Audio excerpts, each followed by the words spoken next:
Hey everybody, this is Sister Soul Rock. I hope you had a funky day. Anywho, if you just left my Instagram page, I told you to come over to YouTube, where I will be presenting the very first episode of Word Salad. Woo! So I was thinking one day about all the books that I'm reading or listening to. I should give credit to those authors and writers and let people know what's good, what I'm reading. As a writer, we're supposed to read. So here will be the first episode of Word Salad. Now, you probably say, what's the salad part? I see the books. This is the audio book, a regular book, softback copy. We'll get to that in a minute. But the first thing we're going to do is make the salad. It'll just be my first salad as probably not a teenager, because I don't think as a teenager I was like purposely making a salad. But as an adult with my non-cooking skills, a salad was something I can make. And my favorite is, of course, just lettuce, always romaine. Well, not always. Sometimes I mix it up. But rarely do I have iceberg. It's either romaine or something else kind of fancy. And always tomatoes. I am a tomato fanatic. Now these just happen to be cherry tomatoes that I like to slice in fours because I like it, a lot of tomatoes. And sometimes I leave them like whole, but most of the time I cut them up. So that's going to be my tomatoes and my lettuce. And as I said, it's just going to be a simple salad today. I got my onions and I got my cheese. I'm a cheeseaholic. So literally everything can have cheese on it if it was left up to me. So I'm just going to put that in there. Put that in there. And voila, my salad. Now let's get to the word. And honorable mention that Hidden Valley Ranch, this is not a paid gig from them, but I drink them like blood flows through my veins. Okay, sometimes I switch it up with, a couple other ones. And I'll be making some really fancy salads that I'm going to get from a cookbook. And I can't wait, especially any salad that my girl has made. A couple of people. I have a couple of cookbooks. And I can't think of her name right now, but I love her. She's on the tip of my tongue. Y'all know what I'm talking about. But anywho, there's my salad. Now let's get this word in. So, I own probably 1,000 books. I haven't even counted. I have multiple bookshelves. I love a book. I love to look at them. I love to touch them. I love hardback. I'm just getting into softback. I used to just always buy hardback and pay the extra fee. And then my sister got me hooked on audiobooks. I was like, nah, I'm not reading an audiobook. That's not a real book. And you're not listening, you're not reading, you're just listening. And I got to keep rewinding it, not paying attention. But I've fallen in love with an audiobook. I have a CD player in my car. I have several boom boxes. And I have a player for my computer. So I'm always going to have a CD available for me to listen to an audiobook. Now I'm going to go this one first because this one is from the library. So what happened with this is, no, I'm not a huge, royal family fan and all that kind of stuff. The Queen doesn't make a difference to me. I do know of their history of who they are and the things they've done.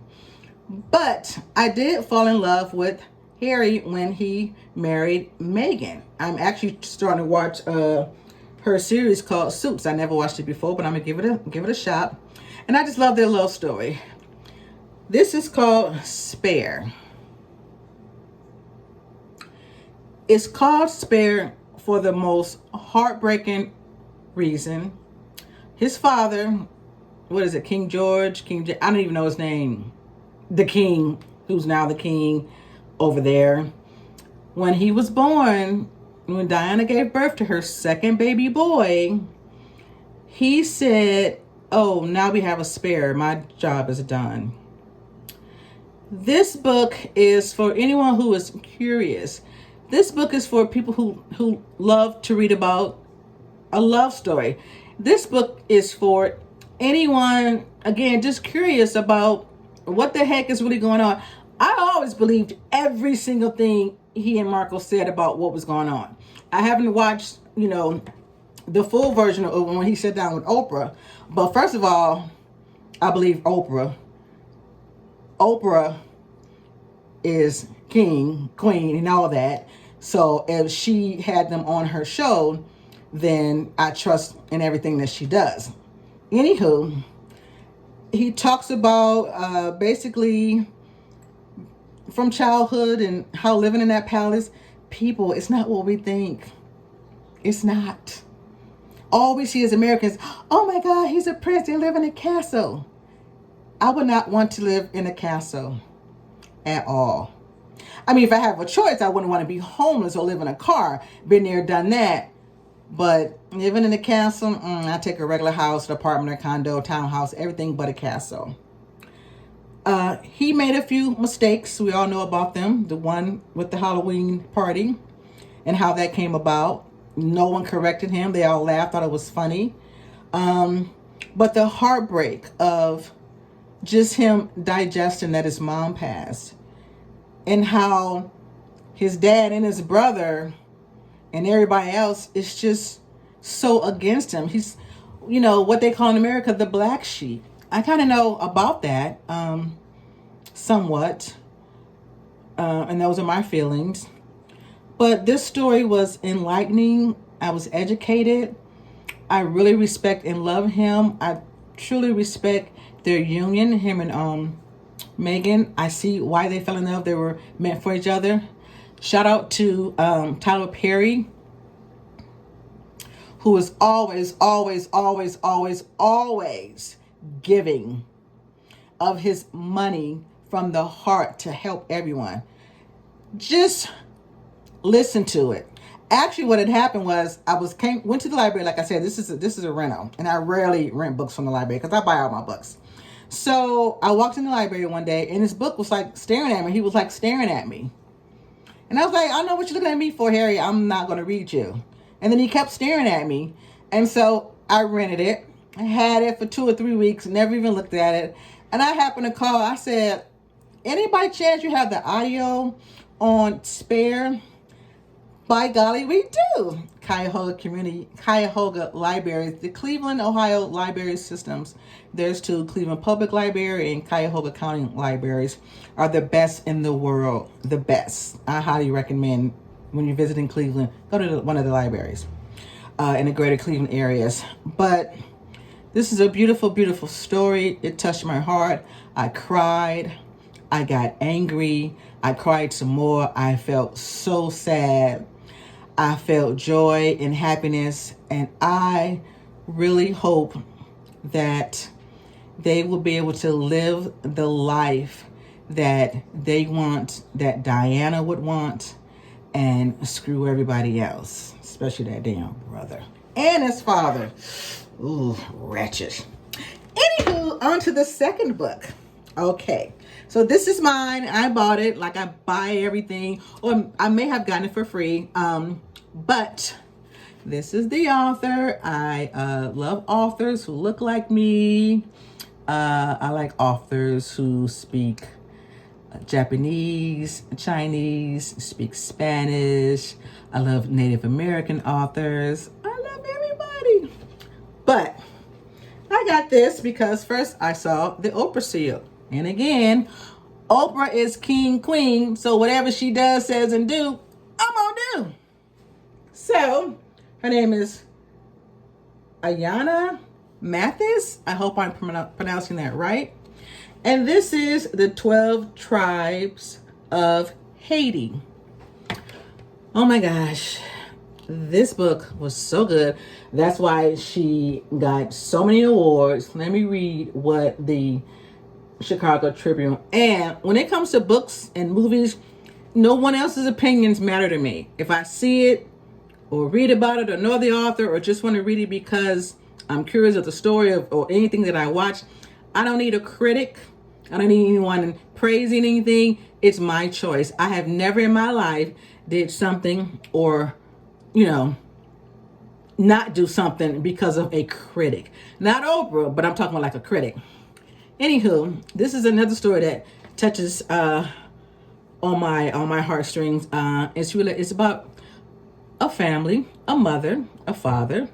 The mother name is Haiti, and the father name is August, which is so beautiful.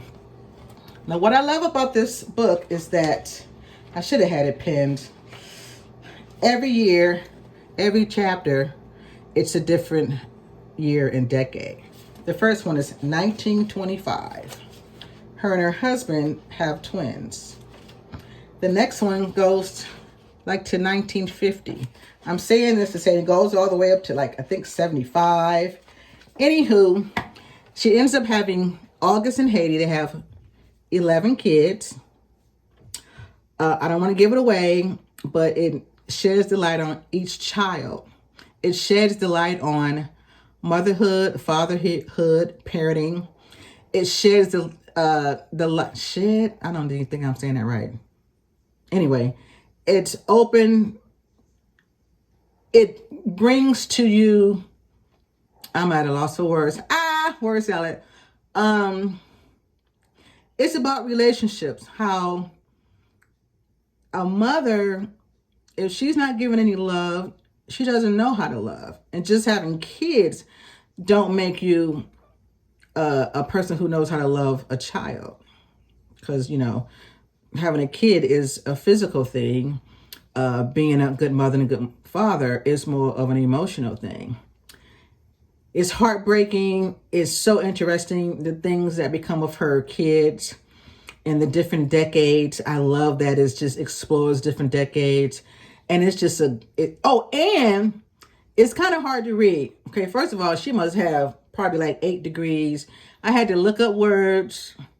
I had to reread some passages because she's one of those like Toni Morrison persons to where you're like, what? I'm not understanding that. Let me reread it again. But anywho, this has been my first episode of Word Salad. I just listened to Spare, oh my God, by Prince Harry. And then The 12 Tribes of Haiti by Ayana Mathis. I hope I'm saying that right.